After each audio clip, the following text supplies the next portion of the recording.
realized how powerful it was to listen to a person. And in recent months, I've been working on a paper trying to take a fresh look at the power of listening, at the power of an empathic way of being. And that's what I want to talk to you about.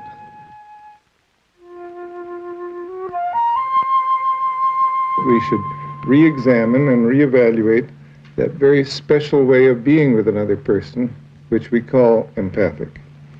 I believe we tend to give too little importance and consideration to an element which is extremely important in the understanding of personality dynamics and for affecting changes in personality and in behavior.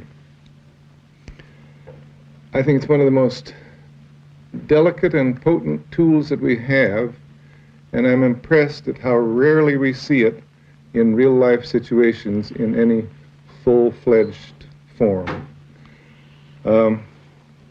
I guess I'll start with my somewhat faltering history in relation to this topic.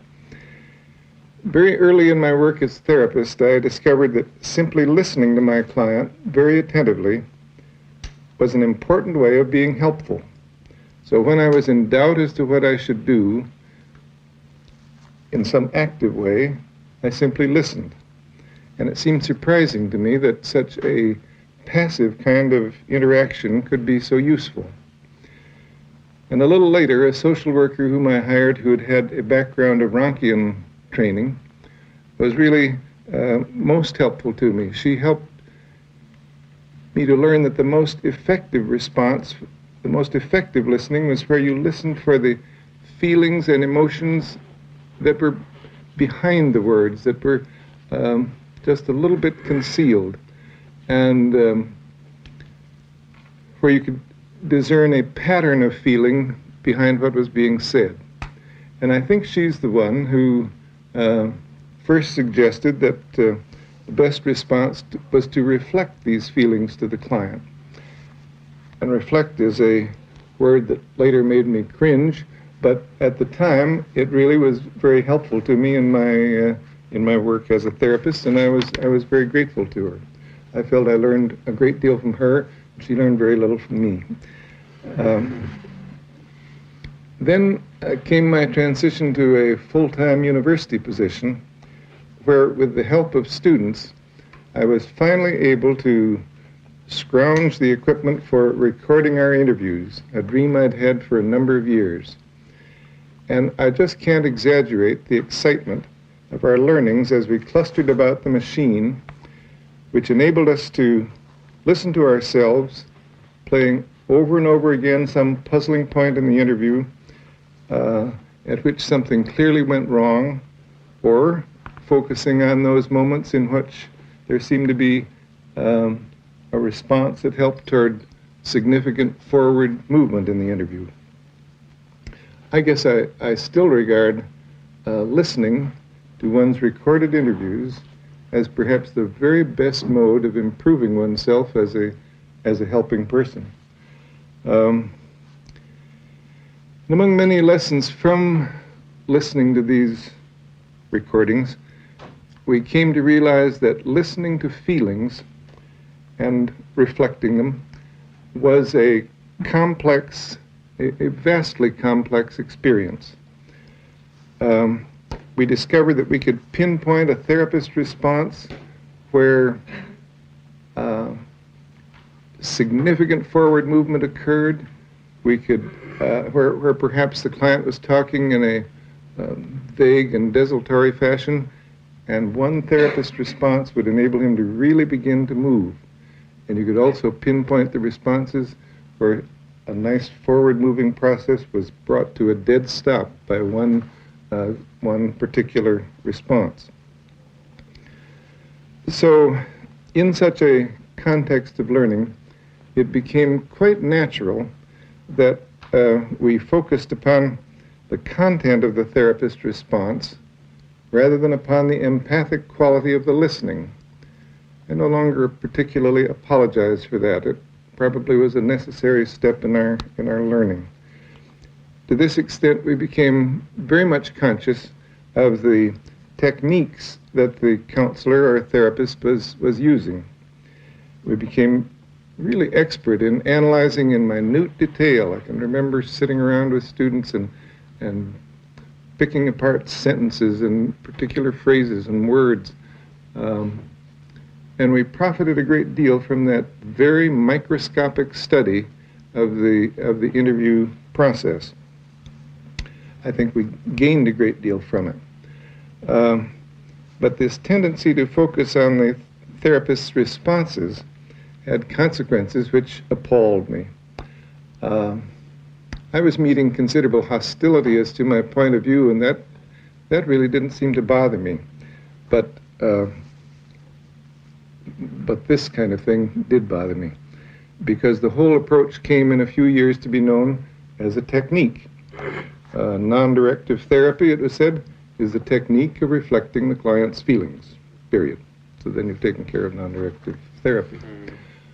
Or even worse, an even worse caricature was simply that in non-directive therapy, you just say back the last words that the client said.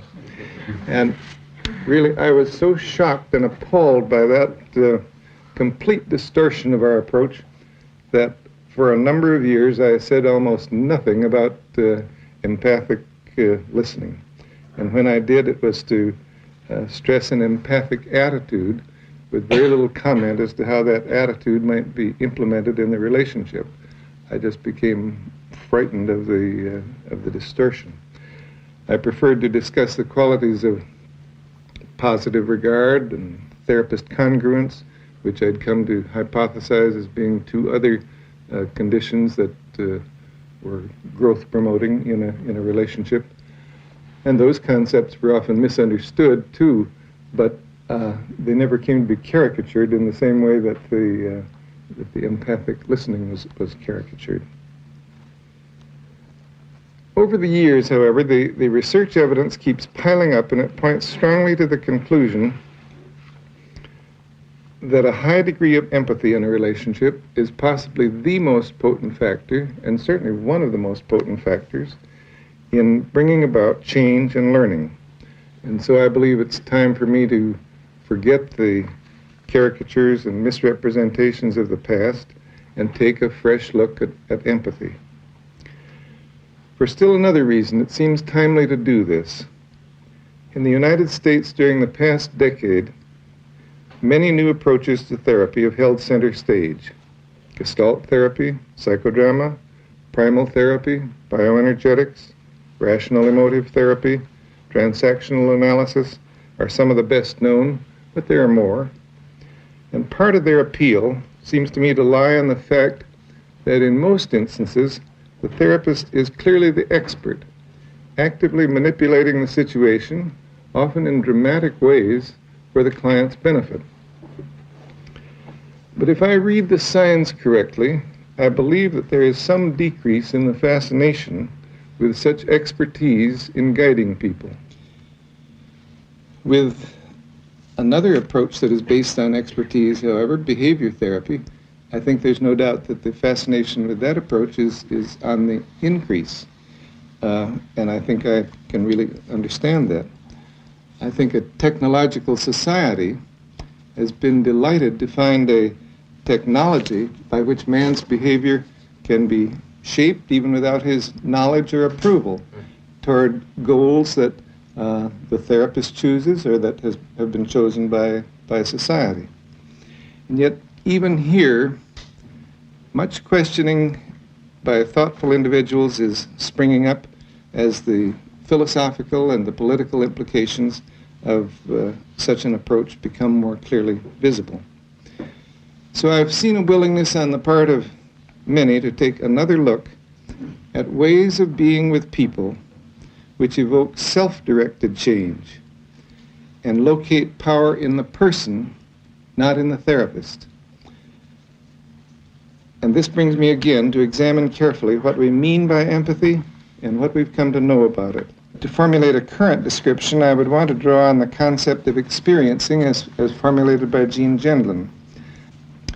Briefly, it's his view that at all times there is going on in the human organism a flow of experiencings to which the individual can turn again and again as a referent in order to discover the meaning of what he is experiencing.